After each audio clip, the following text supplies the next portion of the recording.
afternoon mga kasanggano. So may bago tayong tutorial kung saan ituturo natin kung paano ba gumamit ng incubator, ano yung mga do's and don'ts, ano yung mga basic na dapat tandaan, at paano magsalang ng itlog papunta sa incubator. Okay, so sinulat ko pa yan. Ayan, no? Sinulat ko pa yan para hindi ko makalimutan. Kasi pag wala akong script or wala akong topic na ilalagay dito, baka may malimutan ako. So gusto ko, etong video na gagawin ko na to, ito talaga yung complete guide na sa pag-i-incubate ng itlog at hindi na kayo maghanap ng iba pa. Dahil na. So yun, etong video na to ay bilang pasasalamat ko kasi nga nag 100,000 followers tayo sa Facebook at imbes na magparapol ako ng kung ano-anong bagay na hindi naman makakarating lalo na pagka sa malayong lugar at para mag-benefit lahat ng mga follower natin, gagawa na lang ako ng tutorial na pangmalupitan dahil complete guide talaga. So, ang topic natin for today, may 5 lang to. Main topic, 5 lang. So, sobrang dali lang nito, pero malaman, okay?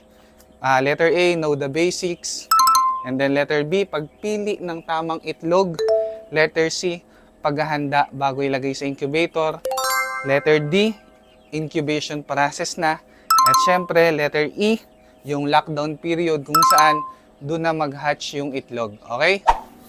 Ang unang topic natin, ano ang basic sa incubator, no? Yung mga parts, at ano ba mismo ang incubator? Ang incubator po, no, ito po yung ginagamit natin para makapagpapisa ng itlog ng hindi natural, no? Bakit po hindi natural? Kasi ang natural na pagpapapisa ng itlog ay pinalilimliman sa inahin. Pero dito, gumagamit tayo ng incubator. Bakit ba importante ang incubator, no? Una, syempre, paano ang inahin mo, hindi marunong maglimlim gaya ng mga heritage breed like Rhode Island Red. Pero hindi naman totally hindi sila naglilimlim ang Rhode Island. Naglilimlim din sila. Pero ang ratio kunyari ay 10 na inahin, kadalasan isa lang ang naglilimlim. So maliit ang chance na maglimlim yung mga ganong manok. Isa pa, hindi porket naglilimlim yung manok mo, hindi ka nagagamit ng incubator. Bakit po? No. Kasi for example, ang inahin kasi, pagka naglimlim, no, hindi po yan iitlog. Hindi po siya iitlog ng matagal. Kasi naglimlim siya. Ang itlog po, bago po yan mapisa, lalo na sa manok, no, 21 days. So, 21 days siyang hindi iitlog. Okay? So, kung ikaw, nagbebenta ka ng sisiw, matagal. Saka medyo lugi sa panahon, lalo na kung paglilimliman mo yung inahin mo. Okay? At the same time, kunwari, gusto mo mag-produce ng 100 na sisiw, hindi mo kakayaning pagsabay-sabayin ng pisa pag inahin. Siyempre. Kasi paano kung naglimlim yung isa mong inahin nung linggo, tapos yung isa nung Lunes, iba-iba yung pisa. So, mahirap ka makakapagbenta-benta ng mga sisiw dahil iba-iba yung age nila. Kaya na-invento itong si incubator. Kasi biruin nyo, ito ay 354 na egg. Isipin nyo yun kaya ba ng inahin, limliman lahat yan? Siyempre hindi. Kaya niya bang pisain ng sabay-sabay? Hindi. Di ba? Eto incubator, no? Pipisa ng sabay-sabay. Wow! Isipin nyo yun. So, pagka magbebenta kayo ng sisiw, makapagbenta kayo ng maramihan na magkakaedad. So, maraming benefits kasi kung bakit gusto natin na magkakaedad yung mga sisiw natin. Isang benefits niya, no, sa pagbabakuna. Kasi ang pagbabakuna may schedule yan.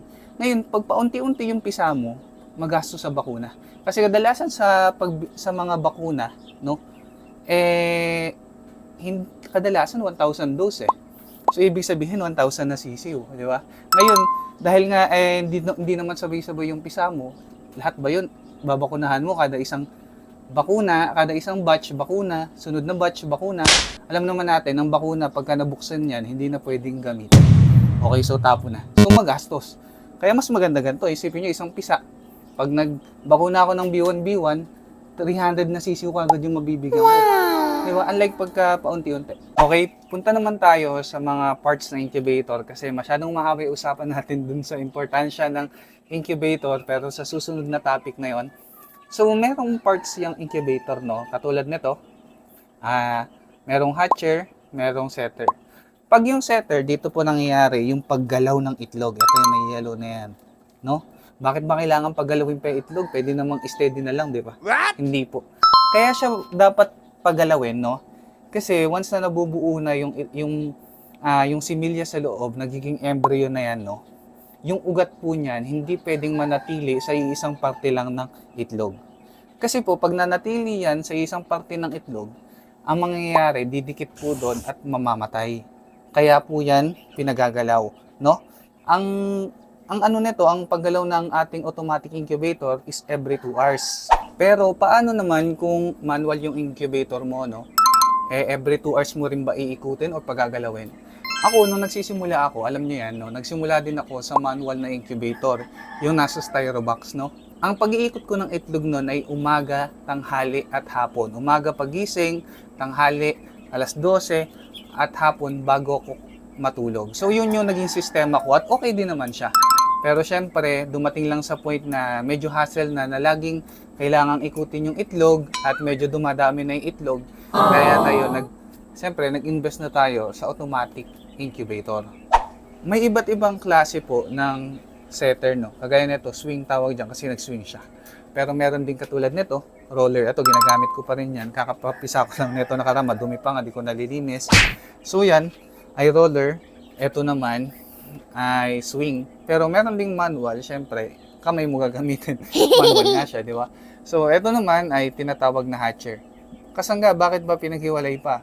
Ito, merong setter, merong hatcher. Bakit ganon? No? Actually, meron din magkasama. Ito, setter, sa ilalim, hatcher.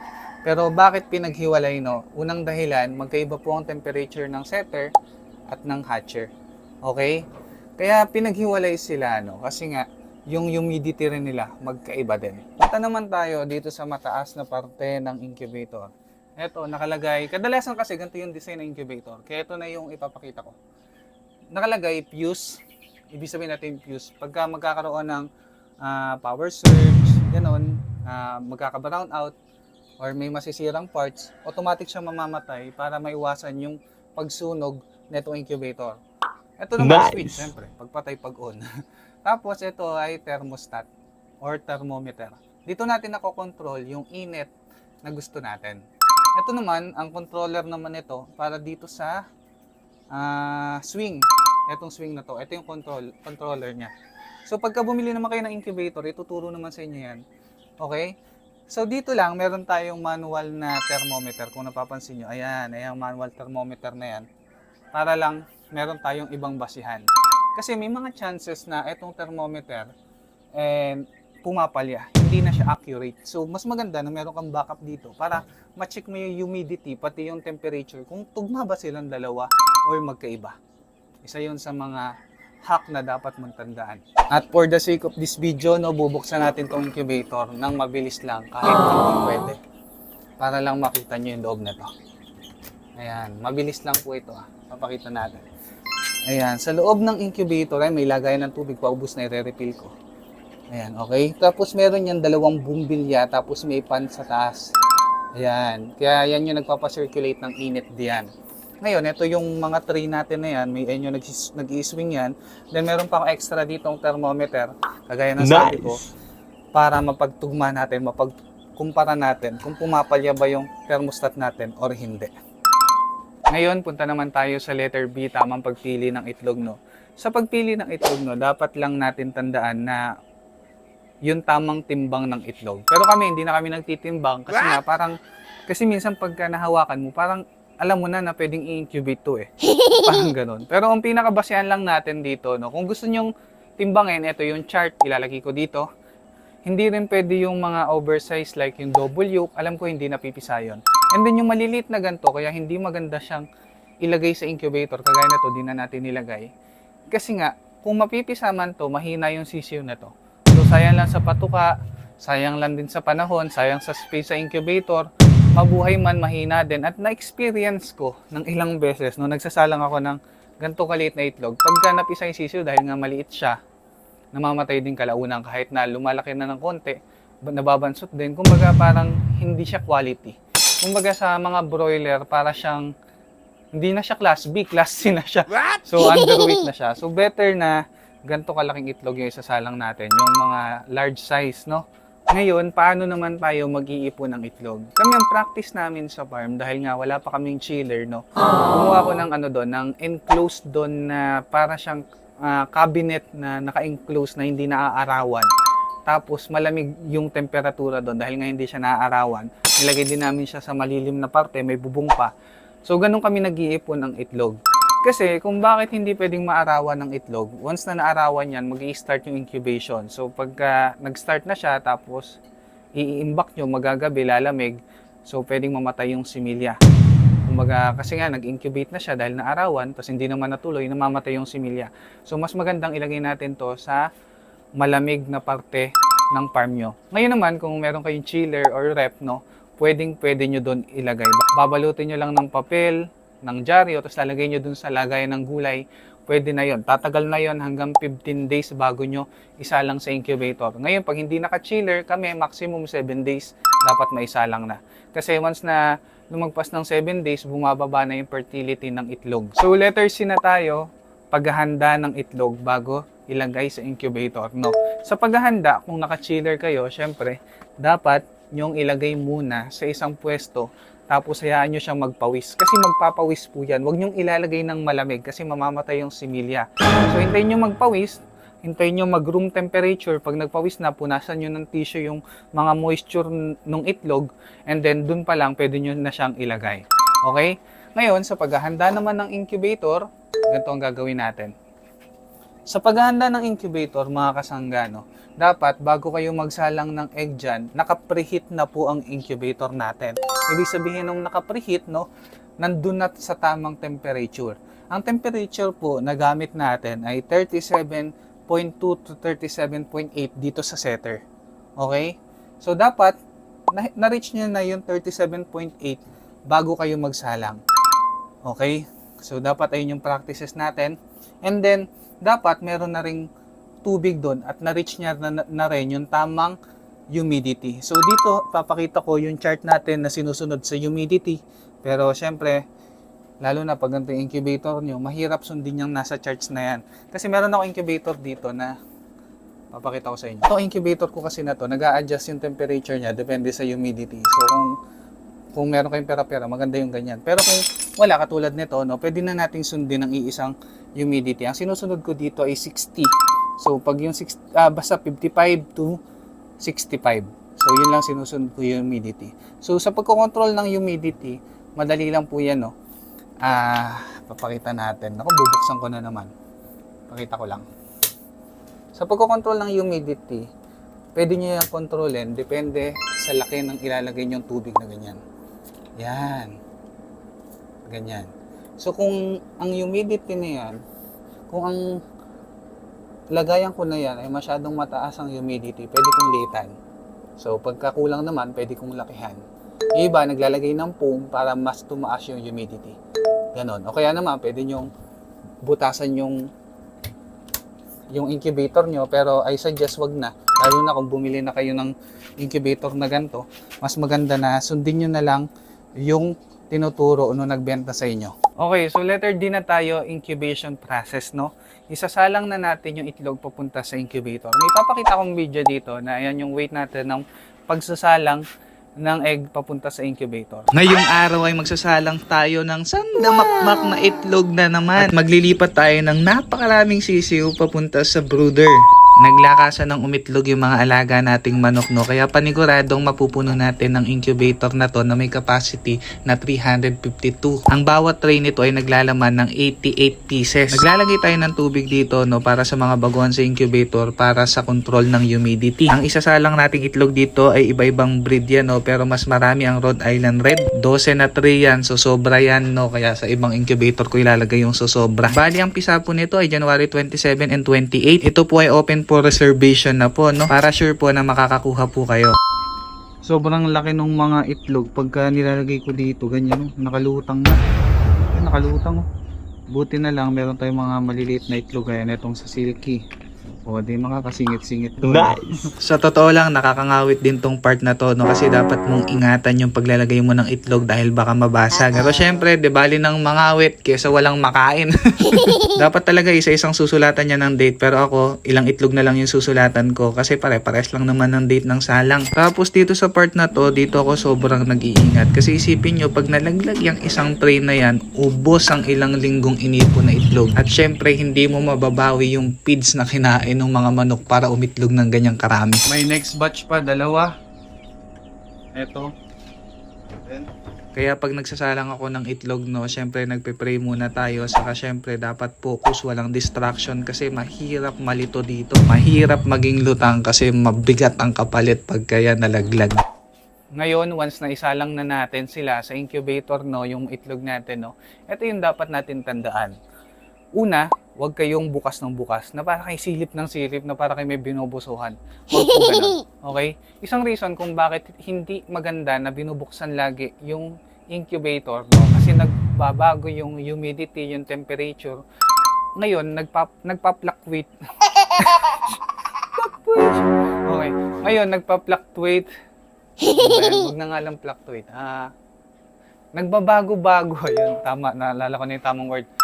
Nagbabago-bago yung temperature sa humidity na hindi maganda sa similya. Lalo na kung ang itlog natin, no, kasasalang pa lang. Lalo yan, pinaka-importante, day 1 to 7, wag niyong bubuksan lagi yan. Wag niyong bukas kayo ng bukas kada tinitignan nyo. Kasi ang similya po ng itlog, no, lalo na day 1 to 7, sobrang hina pa niyan. Okay, mawalan nga lang ng kuryente ng halos 4 na oras sa day 1 to 7, pwedeng mamatay na yung lahat ng itlog Ganun kahina. Pero pag 7 pataas na, medyo malakas na yung similya niyan. Pero hindi ibig sabihin, pwede nyo nang silipin yung itlog doon. Hindi ganon, okay? So yun, isa yung reason, pag pabago-bago yung humidity sa temperature, namamatay yung similya, kaya bumababa yung hatching rate. Okay, so ang best practices na natutunan ko, dati, lagi ako nagtatanlaw. 3 days pa lang, tinatanlawan ko na. 6 days, tanlawan ko ulit. 10 days, tanlawan ko ulit. Mali pala. Natutunan ko. Mali. Inaral ko rin kasing mabuti doon sa mga nakakapagpipisa ng marami. Tapos ang dami kong mga pinapanood at binabasa. Nagkikendling ako, nagtatanlaw ako ng itlog sa 18 days na. So 18 days lang nabubuksan madalas lalo tong isang incubator na to. Pero dito, nabubuksan ko rin to ng day 1 to 7. Okay, yun yung dapat nyo rin tandaan. Day 1 to 7, monitor nyo yung tubig sa loob. Kasi hindi pwedeng matuyuan ng tubig sa loob yan. Bababa ng sobra yung humidity. Pwedeng ikamatay ng similya din or matuyo masyado yung itlog kasi nga wala ng humidity. So pwede nyo i-check yan, no? Kunyari, bigay kayo ng schedule every 2 days, palitan nyo yung tubig, ay lagyan nyo ng tubig. Pero bilisan nyo lang. At isang tips ko rin, kung lalagyan nyo ng tubig, akong ginagawa ko ganito Nasaan ba yun? Kunwari na lang, wala dito ilagayan ko Ang ginagawa ko ganito, andito na yung tubig. Para pagbukas ko ng incubator, kuha ko, sali na lang, hindi na yung kukunin ko yung lagayan, tapos susugod ako doon, tapos idalagay ko pang ganon. Hindi na ganon. Ang ginagawa ko, meron akong tubig, sinasaling ko na lang. Okay? Para maiwasan natin na magbago yung temperatura at humidity ng sobrang tagal. Kasi gusto natin, saglit mo lang kukunin, refill, saglit, refill, bukas, refill. So bubuksan mo lang yung incubator mo pag magre-refill ka. The best talaga mag-kending para sa akin, no, ay day 18. Okay? So para maiwasan naman, maraming magsasabi, paano pag may mga bugok, di ba? Pwedeng sumabog. Kaya the best na pag magsasalang kayo ng itlog, i-check nyo mabuti kung marumi ba, mukha bang bugok na itlog, huwag nyo nang isalang. Pero akin, simula naman ng ganito ginawa ko, day 18 ako nagtatanlaw. Pag may bugok man, nakikita ko na nagkakrak Nagkakrak yung bugok Pag nakita ko mayroong parang nagkakrak or nagpapawis or kumakatas, ang ginagawa ko, kinukuha ko yung itlog, tinatapon ko. Okay? So yun lang, ganun lang kasimple. Hindi naman kailangang i-check mo isa-isa. Kasi nga, ayaw natin na laging binubuksan yung incubator, mamamatay ang similya, bababa yung hatching rate mo. Ngayon naman, no, pag day 18 na, pagka-candling na ng itlog or pag-iilaw ng itlog, paano ba malalaman pag walang similya or merong similya? Mapapansin nyo dito. Yan, fertile yan pag merong parang mga ugat-ugat dyan. 4 days pa lang, 5 days pa lang to. Nung September 30. Ito fertile to. Kitang-kita. Infertile din. Meron akong mga infertile na nakuha. Ito. Pag tinutukan mo yan at wala. Infertile yan. Fertile. Fertile. Sa day 18, sobrang dali nang makita. Pagka itim na itim at nakita nyong sharp yung edges, goods yan, fertile, buo ang sisiw. Pero pag nakita nyo na tinanlawan nyo yan, tapos hindi sharp yung edges nung pinakatuktok ng itlog, pag hindi sharp yung edges, kadalasan namatay yung similya, fertile man siya, namatay yung similya, wala na yan. Pag nakita nyo naman, sobrang linaw, kitang-kita nyo yung egg yolk, walang similya. So, ganun lang kasimple. Sa day 18 din, no, dito rin natin ililipat yung itlog mula sa setter pupunta sa hatcher. Ipapakita ko yung video ng process natin dito, no. Ilan nga bang mapipisa sa sinalang natin 350 na itlog papunta sa hatcher? Tara, samahan nyo ako mga kasangga. Ang unang ginagawa natin, no, pagka ililipat na natin yung itlog mula sa setter papunta sa hatcher, dun pa lang natin sila iilawan, no. Take note lang na pang 18 days nila today. At ito ang unang kindling natin or pag-iilaw. Ginagawa natin ito, no, para piliin lang yung mga itlog na pipisa at alisin yung mga hindi pipisa. Karamihan dyan, no, walang similya. Yung iba naman may similya pero mahina yung similya kaya namamatay din. Iyan ko lang din, no, kaya 18 days na tayo nag-iilaw ng itlog, no, para maiwasan yung paulit-ulit na pagbukas ng incubator. Isa kasi yun sa dahilan ng pabago-bagong humidity, init ng incubator na pwedeng ikamatay ng mga similya sa loob ng itlog. For sure, may magtatanong na naman, bakit ba nililipat from setter to hatcher? Sa totoo lang, matagal ko na itong nasagot pero uulitin natin para sa kapakanan ng mga bago nating manonood. Pero explain muna natin, ang setter po, dito po nangyayari yung paggalaw ng itlog. Merong swing, ibig sabihin parang dinuduyan, kabilaan. Meron namang roller type, no? Yun naman, pinagugulong-gulong. Pero ang bottom line lang yan, no? Pinagagalaw natin yung itlog para hindi kumapit yung embryo sa iisang parte lang ng itlog. Pero ano nga ba mangyayari pagka kumapit sa iisang parte yung embryo? Ang sagot ay pwedeng ikamatay ng mismong similya or sisiw sa loob ng itlog. Ngayon, kaya inililipat natin sa hatcher pagka 18 days na nila. Dito kasi sa stage na to, no, fully developed na po yung sisiw sa loob ng itlog. Hindi na natin kailangan paikot-ikutin or iduyan kasi baka mahilo yung sisiw. Paglabas niyan, susuka. De, joke lang. So dahil fully developed na, hindi na kailangan kasi nagre-ready na po yung itlog para lumabas at mag-hatch. Kaya naman natin nililipat yung itlog mula sa incubator pupunta sa hatcher, no? Kasi sa hatcher, steady na lang yung mga itlog doon. At kadalasan, mas mababa ang temperature ng hatcher kumpara sa incubator. Balik tayo dito sa ginagawa ko, no? Etong incubator na to, i-convert muna natin ng hatcher kasi nga, kinapos tayo ng espasyo dun sa hatcher natin. Masyadong marami yung itlog. Ang ginawa natin dito, pinababa natin yung temperature, pinahinto natin yung pag-swing, pinalitan natin ng tray ng ganyan para hatcher na siya. Grabe mga kasangga, tagal kong hinahanap tong fruit basket na to, nakasukat dun sa setter ng incubator natin para pagkakako emergency magiging hatcher siya. And kita nyo naman, sukat na sukat. After 3 days, ito na yung update. Pisa na sila. Tapos, andito rin yung iba. Parang mga chicken nuggets. Ayan. Ayan sila. So, ito na yung total na bilang natin, no? Ang nakuha natin dito sa tatlo ay tag 50, di 150. Tapos dito ay 30, 180. Dito ay 20, 200, 30, 230. Naka 230 tayo. Pero meron pang mga pipisa doon sa loob. Pati dito. Sana maka 250 man lang tayo. Kasi ang sinalang natin ay halos 350. Ayan. So, kaya nililipat natin yan kasi ang temperature nga ng setter ay hindi tugma sa hatcher. Magkaiba silang dalawa.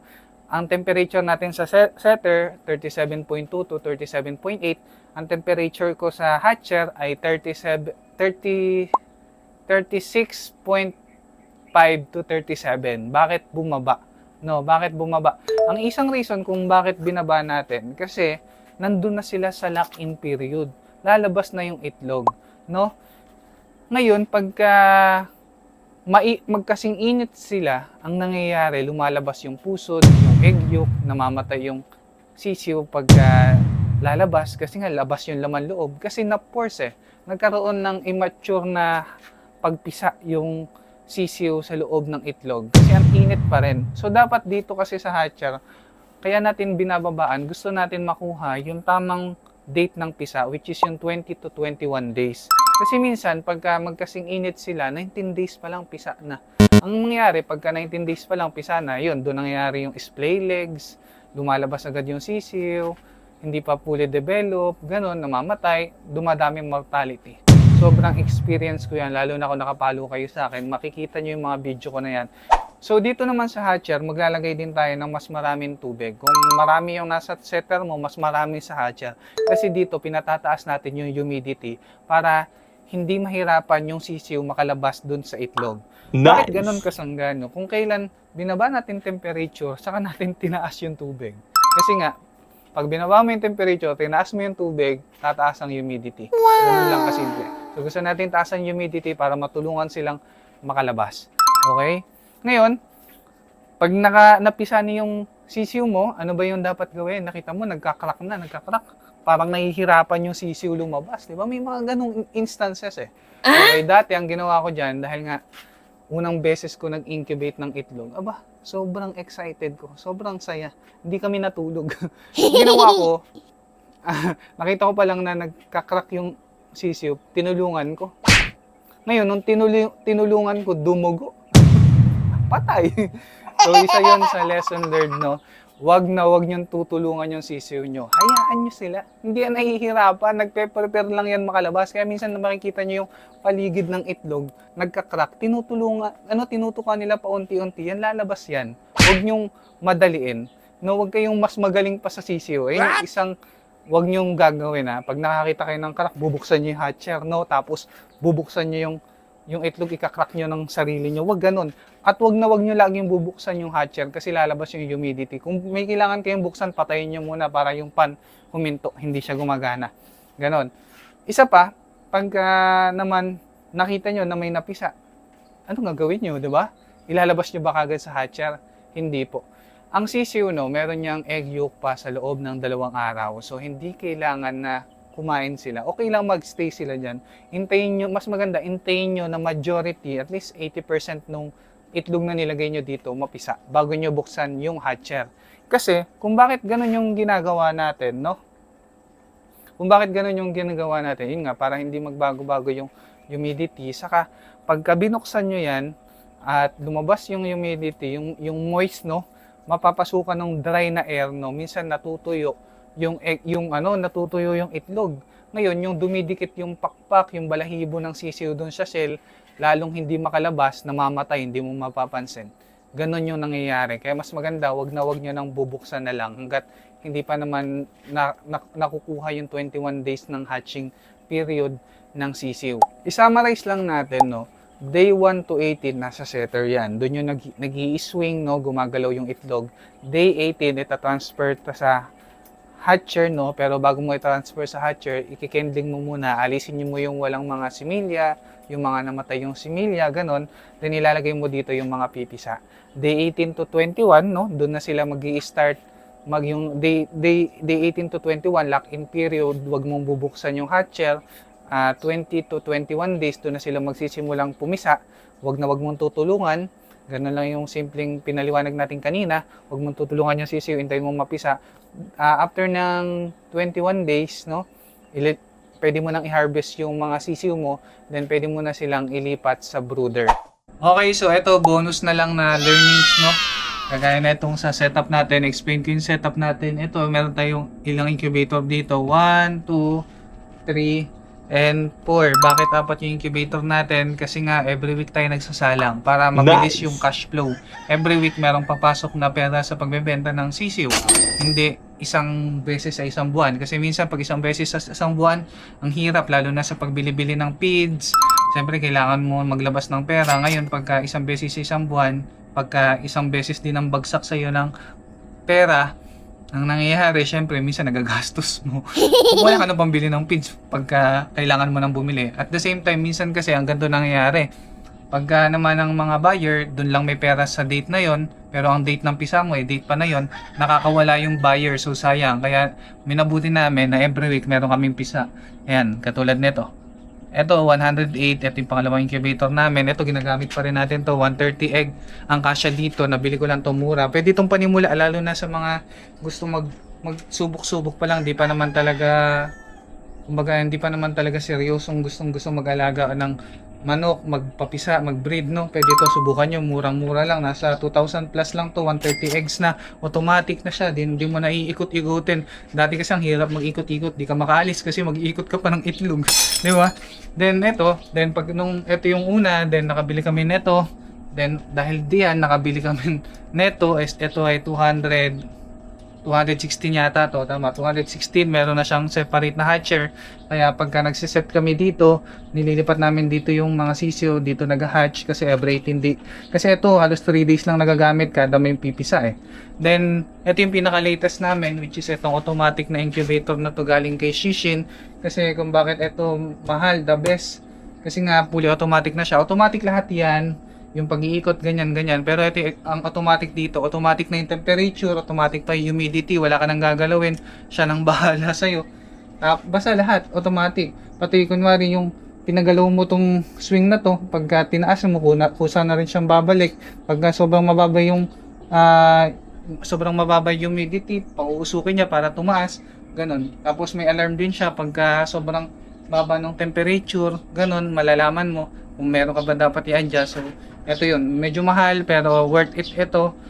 Ayan. Pero yun nga yung naging process natin. Una, ito, then to. Sa awa ng Panginoon, etong dalawa na to, nakabili nito. Etong tatlo na to, nakabili nito. 'Di ba? Ganun lang. Ano lang, tiyaga-tiyaga lang, ipon-ipon lang, unti-unti lang. One day, mararating din natin yung mga gusto nating bilhin at i-upgrade dito sa farm natin, 'di ba? Ganun. Kami nga, ang gusto namin in the future, makapag-add pa ng isa pang setter na setter at hatcher. Pero gusto namin yung mas malaki na kasi yung dominant CC namin ay malapit ng mag-breed. So gusto namin makabili ng at least 500 plus na setter. Tapos hatcher, ganun din karami.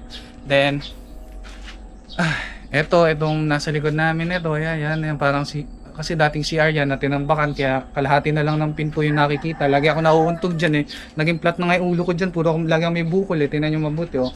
Atin mo, ayun yung size. Kaya kailangan yuyuko kong ganun para makakapunta ako doon. So gusto namin this year sana mapag-ipunan na mag-iba na to. Gusto namin ipag-iba. Kasi gusto kong ipapantay na to, bubungan, para mag-expand na makapag-add pa ng ganito kalaking brooder. Then yung incubator may paglalagyan. At the same time, pagka tag-ulan, kasi binabaha sa amin, hindi ako mahihirapan. So, unti-unti lang, hopefully this year kayanan. Yun lang. So yun lang mga kasanggasan, na nagustuhan nyo yung video natin. Medyo minamalat ako, kaya hindi ako madalas mag-upload ng YouTube video kasi medyo mahirap. Tapos wala namang ganong nanonood.